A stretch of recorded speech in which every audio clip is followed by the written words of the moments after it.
Hello dear students, welcome to my channel Knowledge World.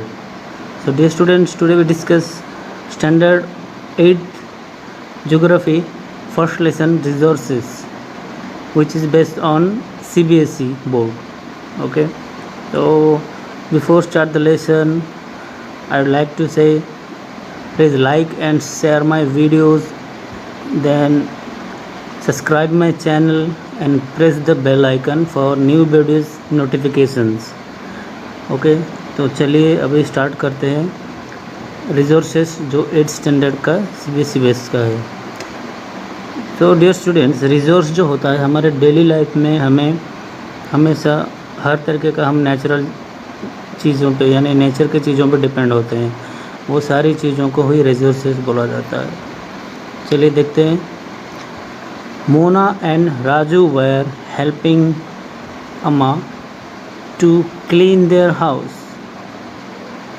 Look at all these things: clothes, utensils, food grains, combs, this bottle of honey, books. Each of these has use, said Mona.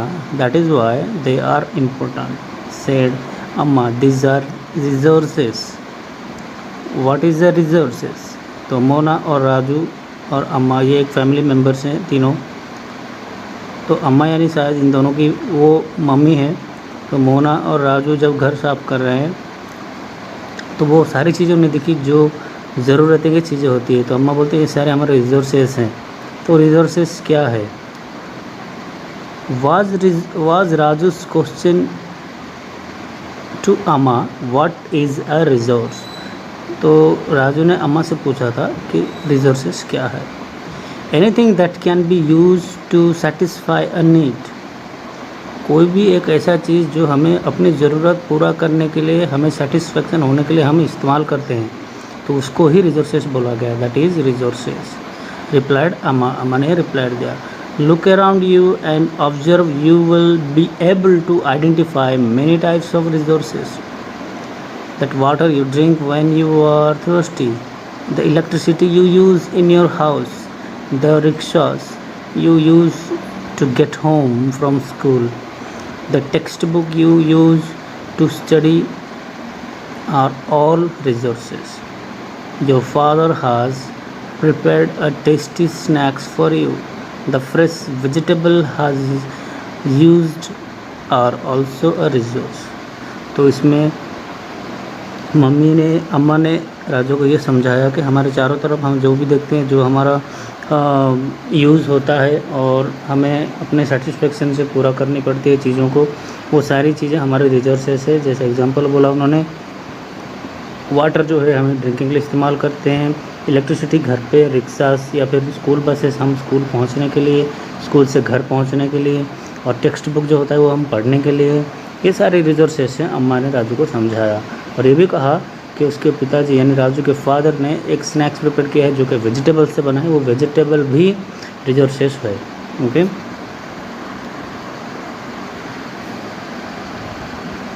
Water, electricity, rickshaws, vegetables and text book have something in common, they have all been used by you, so they have utility or the usability is what make an object or substances a resource. How does something become a source? Raju now wanted to know. Raju को ये जानना ज़रूरी था, how does something become a resource, एक चीज़ जो होता है वो कैसे हमारा ज़रूरत बनता है और रिसोर्स उसको कहा जाता है। ओके, चलिए देखते हैं। Only Amma told the children that things become resource. Amma told the children that things become resource only when they have a valuable, its use or the utility gives it a value. All resource have some value, said Amma. अम्मा ने ये बोला कि जो भी चीज़ें, जो भी हम चिल्ड्रन जो इस्तेमाल करते हैं जो कि उसका वैल्यू हो और वो ऐसा काम आता है, वो काम की वजह से जो उसके ज़रूरतें पूरी होती है, जो सेटिस्फेक्शन से इस्तेमाल होता है। जैसे मान लो एक चिल्ड्रन को उसको बुक चाहिए लिखने के लिए, अगर उसका नोटबुक नहीं होगा तो वो होमवर्क किस में करेगा? तो होमवर्क उसने नोटबुक में किया तो वो उसके लिए एक वैल्यूएबल रिसोर्स बन गया। तो ऐसा अम्मा ने उसको समझाया। Valuable means worth. Some reserves have economic value, some do not. For example, metals may have an economic value and the beautiful landscapes may not, but both are important and satisfy human needs. Valuable resource means worth. तो देखिए worth मतलब क्या होता है? एक ऐसे इस तरीके का एक ज़रूरत, एक दौलत होता है जो कि इम्पोर्टेंट तो है, लेकिन उसका अलग अलग वेरिएशन में हमें इम्पोर्टेंस का पता चलता है। जैसे यहाँ पे एक एग्जांपल दिया आपको, मेटल जो होता है जैसा गोल्ड हुआ, सिल्वर हुआ, ये इकोनॉमिकली एक तरीके का और सोर्स है, यानी उसमें से जो भी इनकम होता है या फिर हम उसको बेच के जो इनकम करते हैं वो एक इकोनॉमिकली वैल्यू दिया। लेकिन जो लैंडस्केप, जैसा कोई प्लेन लैंड हुआ, माउंटेन हुआ या फिर कुछ खेती होती है, ये सारी चीज़ें क्या होता है, ये लोग इकोनॉमिकली वैल्यू नहीं होता, वैल्यू है लेकिन इकोनॉमिकली नहीं है। वो क्या है, वो एक इम्पोर्टेंट रिसोर्स के तौर पे लिया जाता है उसको, उसके ज़रिए इंसान अपना डेली नीड्स पूरा करता है। Some resources can become economically value with time. Your grandmother home remedies have no commercial value today, but if they are patent also sold by a medical firm tomorrow, they could become economically valuable. कुछ resources ऐसा होता है जो कि उसका economically जो finance होता है उसके ऊपर वैल्यूएबल देता है समय के साथ। जैसे your grandmother home remedies have no commercial value today but they are patent and sold by the medical firm tomorrow, यानी वो अभी तो उसका वैल्यू नहीं है, लेकिन वो मेडिसिन दुकानों में एक जैसे आयुर्वेदिक जड़ी बूटियाँ होती है वो सब बेचा जाता है आज के दौर पे। तो वो क्या हुआ, वो एक इकोनॉमिकली वैल्यू में बदल गया। तो इस तरीके का एक रिसोर्स भी होता है, कई कई रिसोर्स भी ऐसा होते हैं।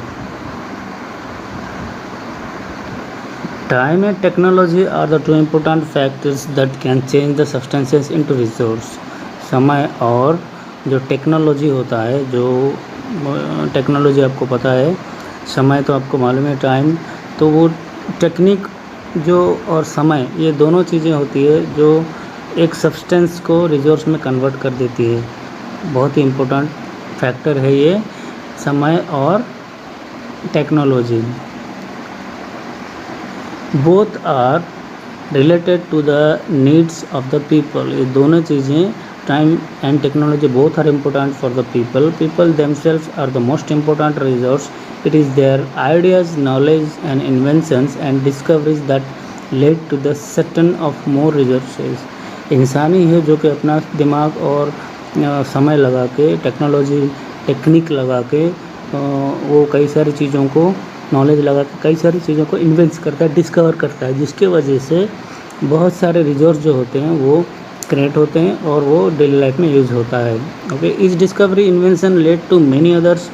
The discovery of fire led to the practice of cooking and the other process, while the invention of wheel ultimately result in the development of the newer modes of transport।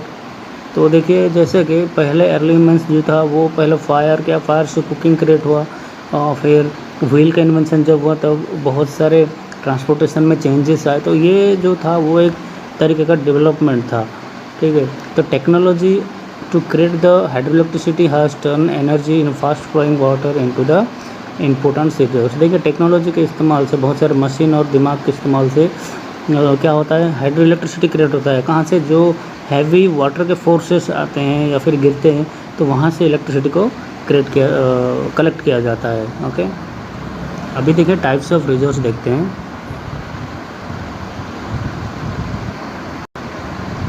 Reserves are generally classified into the natural, human and the man-made human. Resources are generally classified. तो resources जो होता है उसको कई category में divide किया गया। पहला है नेचुरल है, दूसरा ह्यूमन मेड और ह्यूमन, ये तीनों में डिवाइड किया गया है। पहले नेचुरल देखते हैं। Resources are drawn from the nature and use without the much modification are called the natural resources. जो कि रिसोर्स होता है जो कि नेचुरली ग्रो होता है और विदाउट मच मॉडिफिकेशन, बिना कोई उसको मॉडिफिकेशन के वो नेचर में रहता है, उसको ही नेचुरल रिसोर्स बोला जाता है। जैसे the air we breathe, the water in our river and the lakes, the soil, minerals are all the natural resources. ये सब ह्यूमन बीइंग ने क्रिएट नहीं किया, ये नेचुरल है तो इसीलिए इसको नेचर बोला गया। Then many of this resources are free gift of the nature and can be used directly. और कुछ मिनरल्स होते हैं, जैसे देखो soil minerals are the natural, soil हुआ, वाटर हुआ और एयर हुआ, ये भगवान का एक तरीके का गिफ्ट है जो कि नेचुरली हमें मिला है और हमें इसका भरपूर इस्तेमाल करते हैं और डायरेक्ट इस्तेमाल करते हैं। In some cases tools and technologies may be needed to use a natural resource in the best possible way. अभी नेक्स्ट देखते हैं। Resource natural resources are classified into the different groups depending upon their level of development and use, origin, stock and the distribution. जो natural resources होते हैं उसका भी classification है, उसका डेवलपमेंट के ऊपर, उस कहाँ से शुरुआत हुआ, वो कितना स्टॉक है वो, और उसका जो डिस्ट्रीब्यूशन यानी कहाँ कहाँ पे फैला हुआ है, कैसे डिवाइडेशन हुआ है, उसके ऊपर। On the basis of the development and the use resources can be classified into two groups, actual resource and the potential. तो जो लेवल ऑफ डेवलपमेंट हुए वो उसके वजह से दो कैटेगरीज हुआ है, एक्चुअल और पोटेंशियल। वो क्या है देखिए। एक्चुअल रिसोर्स जो है, actual resource are those resource whose quantity is known, these resources are being used in the present. The reach of deposits of coal in the Ruhr region of Germany and the petroleum in the West Asia, the dark soil of the Deccan Plateau in the Maharashtra are all actual resources. ये resources क्या है जो कि being used in the present, अभी present के दौर पे इस्तेमाल होता है। और जैसे कि एग्जांपल यहाँ पे दिया है, बहुत सारे कोल के डिपॉजिट होता है जो जर्मनी में, और द पेट्रोलियम जो वेस्ट एशिया में अभी भी होता है, और dark soil of the deacon plateau Maharashtra का जो है वो, ये सब को एक्चुअल रिसोर्सेज बोला गया जो कि प्रेजेंट दौर पे इस्तेमाल होता है। पोटेंशियल क्या होता है देखिए। Potential resource are those whose entire quantity may not be known and these are not being used at present. तो अभी के दौर पे वो प्रेजेंट दौर पे इस्तेमाल नहीं होता है, और entire quantity may not be non, उसको पूरे क्वांटिटी उसको हमें ठीक से उसकी जानकारी भी नहीं, और वो अभी के दौर पे इस्तेमाल नहीं होता। उस टाइप के रिसोर्स को बोला जाता है आपका potential resource. This resource could be use in the future and the level of technology we have at the present may not be advanced enough to easily utilize this resource. The uranium found in Ladakh is an example of potential resource that could be used in future. ऐसा resource जो कि in future में इस्तेमाल होगा लेकिन अभी present में इस्तेमाल नहीं होता, उसको पोटेंशियल बोला गया। यहाँ पे एग्जांपल जैसा बोला गया यूरेनियम जो कि लद्दाख में फाउंड होता है, जो कि फ्यूचर में यूज़ होगा। High speed winds were a potential resource 200 years ago. Today they are an actual resource, and wind farm generate energy using windmills like in the Netherlands. You will find some in the Nagercoil in the Tamil Nadu and on the Gujarat coast. Okay तो इस type के wind mill आप अगर देख रहे हैं, ये तो अपने महाराष्ट्र में, गुजरात में हर तरफ दिखता है। तो ये जो है ये अभी एक्चुअल, पहले से ये पोटेंशियल था लेकिन आज के दौर पे ये एक्चुअल है क्योंकि प्रेजेंट दौर पे इसको इस्तेमाल किया जाता है। Okay, based on their origin resource can be abiotic and biotic. Abiotic resource are non living while the biotic resource are the living. तो ये भी है बायोटिक अबायोटिक, उसका ओरिजिन यानी जो शुरुआत, जो स्टार्टिंग होती है, जो उसका उद्भावन हुआ है, उसके बेस पे बायोटिक और अबायोटिक दोनों है। तो बायोटिक तो आपको मालूम ही है डियर स्टूडेंट्स, ये आपके लो स्टैंडर्ड में पढ़े हैं। बायोटिक जो है वो नॉन लिविंग है, बायोटिक जो है वो लिविंग है। जैसे example soil, rock are the minerals are the abiotic, plants animals are the biotic resource. Okay, natural resource can be broadly categorized into the renewable and non-renewable। तो natural resource non renewable और renewable भी है। तो renewable resource are those which get the renewable और the replaced quickly, जो कि replace हो सकता है उसको रिन्यूएबल बोला गया। जैसे example some of these are ultimately are not affected by the human activities, human activity से भी अफेक्टेड नहीं होता है। Such as the solar and the wind energy, solar energy, wind energy जो है वो है आपका रिन्यूएबल। ओके, इससे कोई अफेक्टेड नहीं होता, ह्यूमन बीइंग एक्टिविटी से इसको अफेक्ट नहीं होता है। Yet the careless use of certain renewable resource like the water, soil, forest can affected their stocks. So water seems to be an unlimited renewable resources. Water, soil, forest, ये सब आपका जो है ये जो हम ह्यूमन बींग्स इस्तेमाल करते बहुत ही केयरलेसली इस्तेमाल करते हैं, उसका हम केयर नहीं लेते। ओके, तो water seems to be an unlimited renewable resource, unlimited renewable resource water को बोला गया है। But shortage and the drying up of natural water sources is a major problem in many parts of the world today. तो fresh water होता है और drying up of natural water मतलब कुछ जगहों पे सूखा होता है। देखिए वहाँ पे भी उस जगह पे जो है वो मेजर प्रॉब्लम है वाटर का। तो वर्ल्ड के आज भी कई जगहों पे ऐसा प्रॉब्लम क्रिएट होता है। अभी नॉन रिन्यूएबल देखिए, non renewable resource are those which have a limited stock. Once the stock are extinguished, it may take thousands of years or be renewable or the replaced. Since this period is much more than human life spans, such resources are considered non-renewable. Coal, petroleum and the natural gas are the some examples. On the basis of their distribution, resources can be ubiquitous or the localized. Resources are found everywhere like the air we breathe and the ubiquitous, but those which are found only in the certain places are the localized like the copper and iron ore. Okay, non renewable resources जो है वो क्या होता है, वो बनने में अगर वो एक बार ख़त्म हो गया तो उसको हज़ारों साल लगते हैं बनने के लिए। दूसरा उस रिसोर्सेज जो है वो नॉन रिन्यूएबल जो है कोल, पेट्रोलियम, नेचुरल गैस, ये सब उसके एग्जांपल्स हैं। On the basis of distribution के हिसाब से यूबिक्विटियस और लोकलाइज्ड ये दो टाइप के नॉन रिन्यूएबल रिसोर्सेज हैं।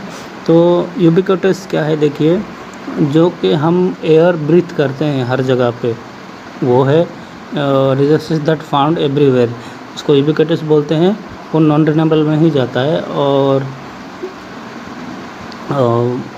लोकलाइज्ड क्या होता है देखिए, लोकलाइज्ड जो है those which are found only in the, कुछ जगहों पे ही दिखाई देते हैं लोकलाइज्ड। जैसा कॉपर और आयरन हमारे भारत में कई जगहों पे जो खास करके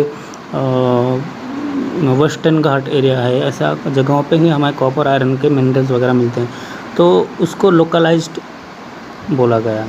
it's like the terrain climate and the altitude. The distribution of resources is unequivocal because these factors differ so much over the earth. Distribution of nature depend upon the number of physical factors. Okay, nature का जो distribution है वो physical factors के ऊपर depend करता है, climate के ऊपर और एल्टीट्यूड, गर्मी वगैरह उसके ऊपर डिपेंड करता है। डिस्ट्रीब्यूशन ऑफ रिसोर्स इज़ यूनिकल, तो रिसोर्स का भी डिस्ट्रीब्यूशन है वो अलग अलग जगहों पे उसका अलग अलग रिसोर्सेज का इफेक्ट होता है। और कई सारे factors differ so much over the earth. Human made resource देखिए,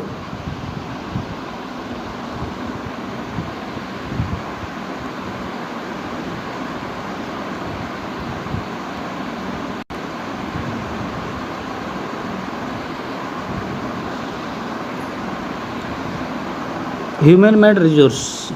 Sometimes natural substances becomes resource only when their original form has been changed. जो नेचुरल रिसोर्स का जो उसका फॉर्म है उसको अगर बदल दिया जाता है तो वो कौन बदलता है? ह्यूमन बदलता है, उसको ह्यूमन रिसोर्स बोला जाता है। जैसे iron ore was not a resource until people learn to extract iron from it. जब आयरन और जो होता है, जो कच्चा लोहा होता है, उससे ह्यूमन बीइंग क्या करता है, वो लोहा उससे क्रिएट करता है। Iron ore was not a resource until the people learned to extract iron from it. People use the natural resources to make buildings, bridges, roads, machinery and the vehicles, which are known as the human-made resource. Technology is also a human-made resource. Okay. Human made resource में था जो resource को convert किया गया, nature से convert करके उसको इस्तेमाल करने के लिए यूज़ किया गया, तो उसको ह्यूमन रिसोर्स बोला गया। एग्जांपल जैसा bridge, road, machinery and the vehicles, ये सारे एग्जांपल्स है।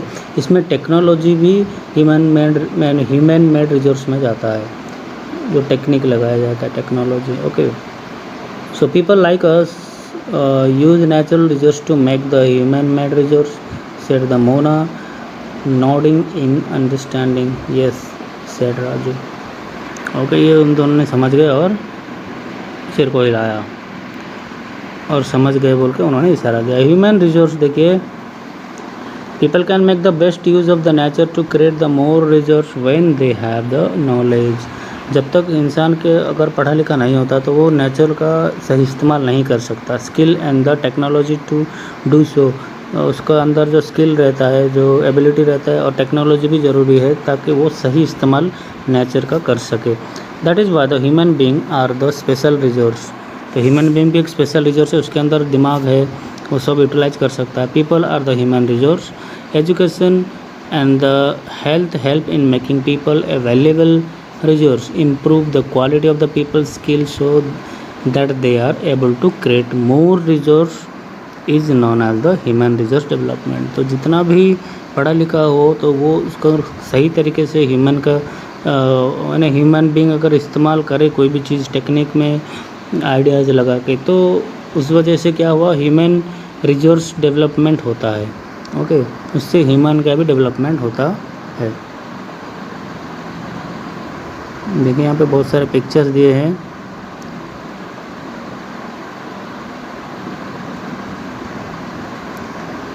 कंजर्विंग रिसोर्स, कैसे हमें रिसोर्स को बचाना चाहिए। देखिए, Mona had a nightmare. She dreamed that all the water on the earth had dried up and all the trees cut down.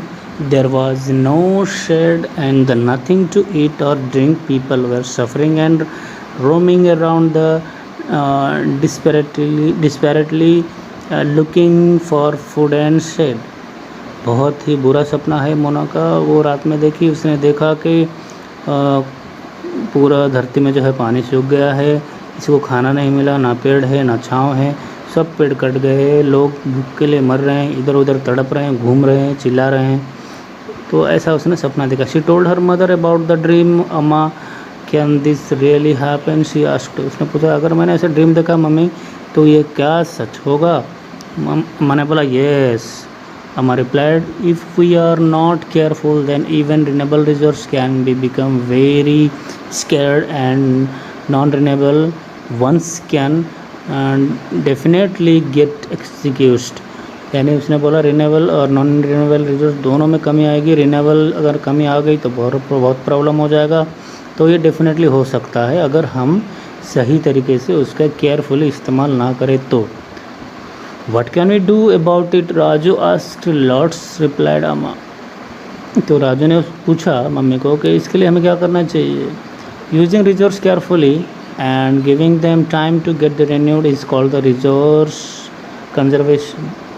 Using resources carefully, अगर resources को हम carefully इस्तेमाल करें और उसको समय दे के वो सही से रिन्यूएबल यानी फिर से ग्रो हो जाए तो उसको रिन्यूएबल कंजर्विंग बोलते हैं। Balancing the need to use the resources and also conserve them for the future is called the sustainable development. अगर हम सही बैलेंस में अगर रिजर्व्स को इस्तेमाल करेंगे और उसको बचाएंगे इन फ्यूचर के लिए, तो उसको सस्टेनेबल डेवलपमेंट बोला गया.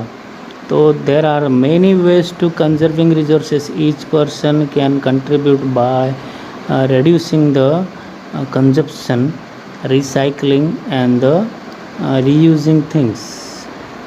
अगर रिसाइकल, रीयूज़ और कंजप्शन करके हमें रिजर्व्स को बचाना है तो ये बहुत ही अच्छी बात है. Ultimately it makes a differences because all our lives are linked. तो ये अल्टीमेटली एक अच्छा सोर्स रहेगा जो कि और सबसे अलग भी रहेगा, ताकि हमें अपने ज़िंदगी से ये जुड़ा हुआ है, जो कि ये रिजोर्स भी हमारी ज़िंदगी का बहुत इम्पोर्टेंट हिस्सा है. ऐसा अम्मा ने राजू को और मोना को बोला. That everything that children and their friends made packets and shopping bags out of old newspapers, discrashed clothes and baskets from the bamboo sticks.